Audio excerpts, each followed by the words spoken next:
While it's good to be a reliable person, it's good to be unreliable to viruses. Hey guys, it's Katla. Welcome to my 17th episode. Today I'm going to be talking about viral eradication.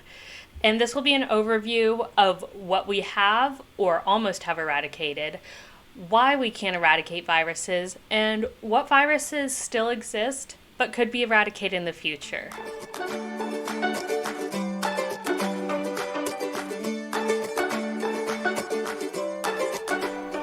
For those of you who are new here, please make sure to subscribe and turn on notifications, as I do try to upload fairly frequently, but I'm not really sticking to a specific schedule.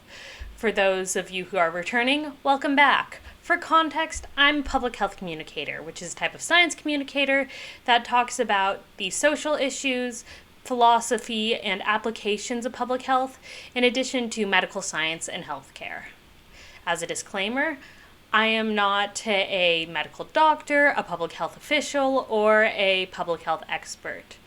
I studied this material, and really, I just like talking about it. It's what I'm thinking about all the time. So, let's get into it. Viral eradication. I'm going to first rip off the Band-Aid. As we currently see it, we are not going to eradicate COVID-19 in our lifetimes. It is too deeply endemic and prevalent in the population to reach this goal. While we won't be in this intense pandemic lockdown mask mandate state forever, and we have eradicated endemic diseases before, COVID-19 is still going to be a known concern for an extremely long period of time. We have vaccines, we are protected, but we also need to get to herd immunity, which is a complex discussion for another episode because I can't really summarize it very quickly. And also, the fact is, we live in a world with global travel and global connection. The entire world is the herd. We need to have herd immunity in every single corner of the world before we can really stop having any concern about COVID-19. Okay, so that was COVID discussion. Now on to other diseases and eradication and all that. As I've said, this is viral eradication, and I'm really only going to be focusing on viruses in this episode. There are other efforts to eradicate certain bacteria and parasites, but I'm not as well versed in those efforts and the natures of those diseases caused by pathogens. There are also efforts to eradicate viruses that affect animals but not humans. And again, I'm going to focus on human pathogens for now because I'm not as familiar with animal pathogens. We can eradicate viruses because they don't replicate on their own. They need to use host cell machinery. Viruses are just genes with a protein coat, maybe a lipid membrane for extra protection, but they aren't technically living. That's like, they're both living and non-living. They are creepy little bastards, and the more you think about them, the weirder they get, and yeah. Anyway, if we cut off the supply of machinery for a virus to use for replication, we will begin to reduce the prevalence of a virus because it can't propagate anymore. Eventually, it no longer has any hosts it can survive in. It can't find any hosts to survive in, and it just degrades to nothing, and it's gone. So, how do we cut off the supply of machinery?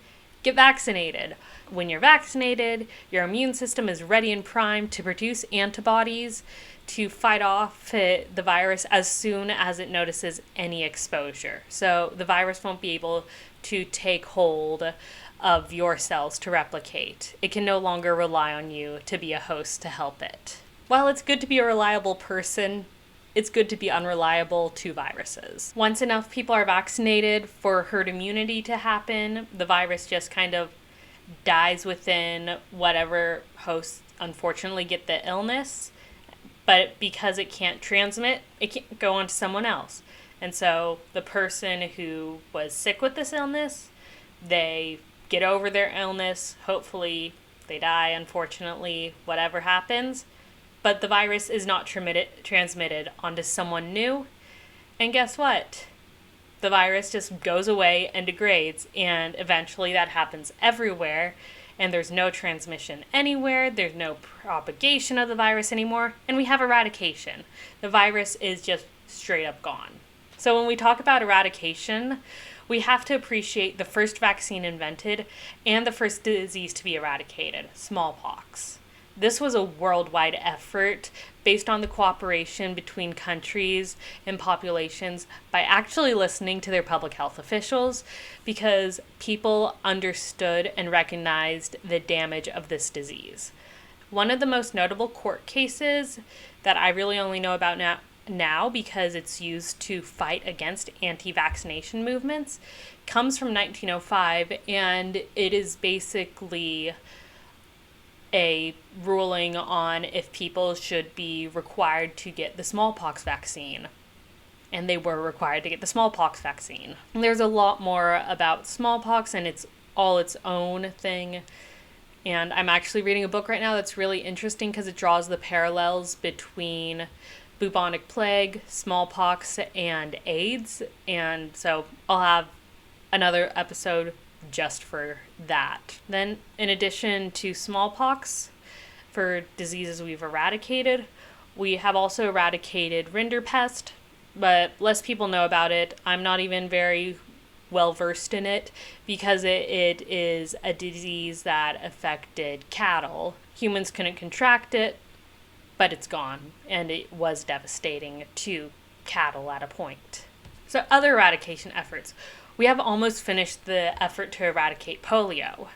It is eradicated from the Western Hemisphere, and it is endemic only in very remote regions of Pakistan and Afghanistan. There are 3 identified wild-type strains of polio, and 2 of these strains have been totally eradicated from all regions. We are seriously so close to getting this horrific disease completely eradicated. Until it is gone, and until we are absolutely sure that there's no more transmission of this disease, these vaccines need to be kept up with. Most people my age, if we've ever met someone who experienced polio, it was a grandparent or great-grandparent, as the first vaccine for it was invented in 1955 by Dr. Jonas Salk. And then shortly after, we also had the vaccine from Dr. Albert Sabin. And these 2 vaccines becoming widely available made eradication possible. Disease eradication is an absolutely amazing feat, and it is a public health effort that has saved millions, and arguably, if it hasn't already, it will save billions of lives. Vaccines are good. Vaccines are life-saving. Vaccines are just so important. However, we're going to go into a less hopeful part of this discussion, which is eradication of measles. It was arguably once possible, as evidenced by the elimination of transmission in the United States in the year 2000, and there have been other years where there's been a lack of transmission, but transmission has been increasing once again, unfortunately. Well, for one, there's been an increase in global travel. And then the other thing is, and this is going to be such a spoiler alert because all of you know this already, hopefully, the anti-vaccination movement. Measles is arguably endemic now in the United States, especially in communities with high rates of vaccine skeptics. The now discredited paper that falsely linked to the MMR vaccine, measles, mumps, and rubella, to autism has serious and deadly consequences that persist to today. Measles is incredibly infectious, and to achieve herd immunity and stop transmission of this disease, 95% of the population needs to be vaccinated against it. Like, I don't want to dox myself or anything, but in one of my public health textbooks, my hometown is cited as a epicenter of the anti-vaccination movement because there are pockets of the community that have a 60% childhood vaccine uptake. Yeah, like to give you an idea of how infectious measles is 12 times as infectious as COVID-19. Part of the reason the US government, CDC, US Public Health Service hesitated to come out with information that COVID-19 could be an aerosolized virus is that their reference point is measles, which is highly aerosolized. Measles virus can hang in the air for 2 to 3 hours after the person who is infected with measles has left it there, so to say. COVID is not at that level, even though it is still aerosolized, and it is important that you protect yourself. Measles is a horrifying and serious illness. 20% of children who get measles will be hospitalized from it. 5% will experience serious complications such as brain damage, blindness, severe nerve damage. Approximately 1 in 1,000, 0.1% will die, even if they have the best healthcare in the world. And the case fatality rate only increases with children that are more malnourished, in lower socioeconomic statuses. And even before modern healthcare, measles could have a 20 to 30% case fatality rate. It is not a little flu. It is a serious, deadly illness. It just absolutely disgusts me that the anti-science movement has taken hold in the US and has allowed such a serious illness to propagate because they don't see it as bad as it actually is. They have damaged eradication efforts of such a disease that is so horrible.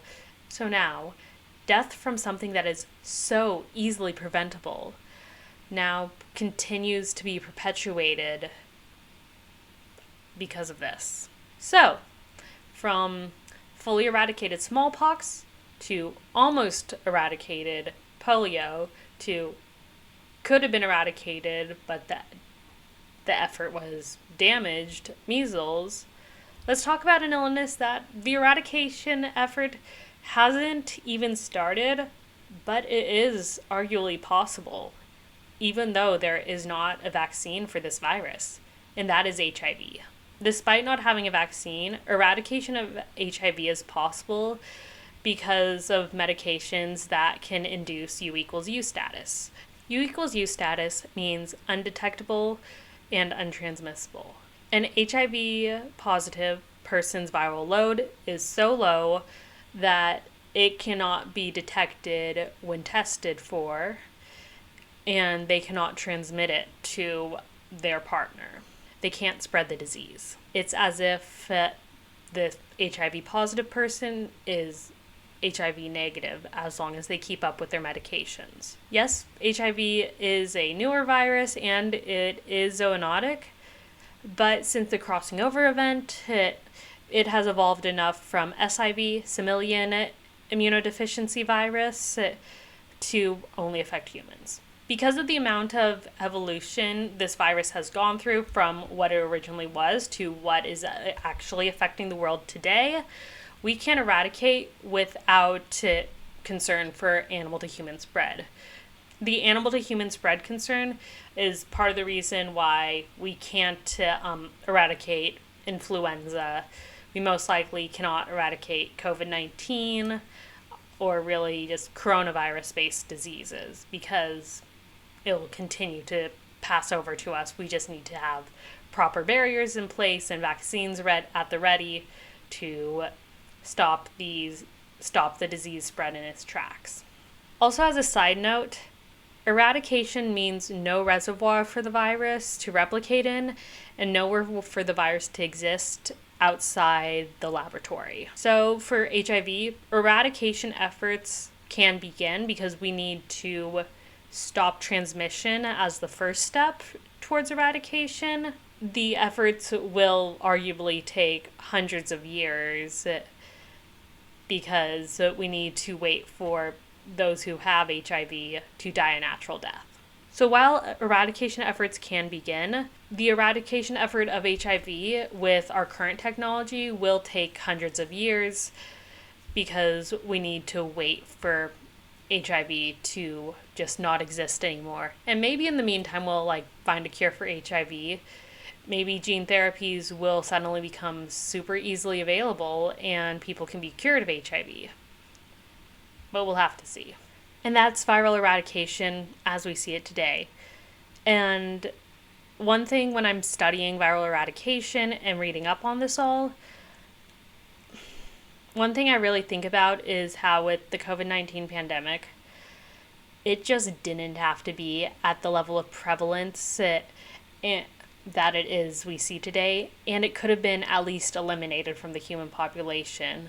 Maybe we would see it again, passing from bat to human again, or bat to what other animal to human, as there was a carrier between bat and human. Anyway, this is really why I care about viral eradication, infectious disease, and public health so much. It's kind of why I started this channel.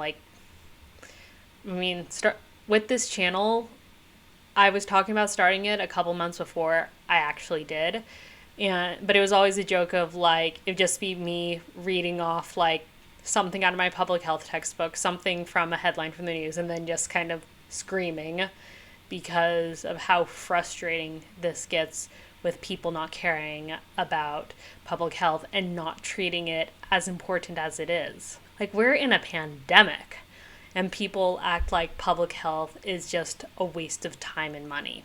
By most of the general public health departments just seem to be treated as nothingness and ineffectual because we don't have infectious disease threatening our lives anymore. But as we've seen over the past more than a year now, we need to support the infrastructure of public health because we have the current pandemic and there could be another pandemic. With climate change, there are going to be more crossing over events, and we just have to wait and see.